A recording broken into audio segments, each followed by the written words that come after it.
question is reopening. It's the news so many of us have been waiting for after more than a month of New York on pause. In some parts of the state, some regions, you could make the case that we should unpause on May 15th. But before you begin making plans, phase one of the state's reopening will focus on getting construction and manufacturing businesses running again by May 15th, but only in the upstate regions with lower COVID-19 infection rates. You have to be smart about it. We all have to be smart about it. As we said, there is no light switch where you flick a switch and everybody goes back to doing what they're doing. The plan for New York City companies is more complex.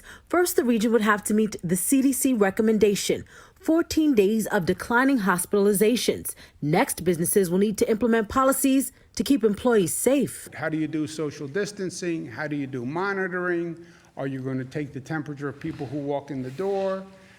Etc. The governor made no mention today of when New York City students will be able to go back to their school buildings. But we did learn that across the 5 boroughs, residents will soon have more room to roam.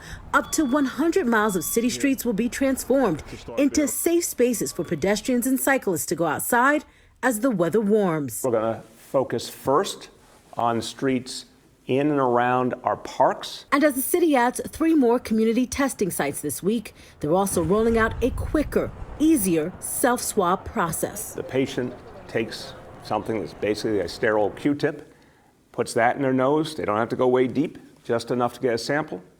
They, forgive my bluntness, they spit into a cup. And those 2 samples provide enough information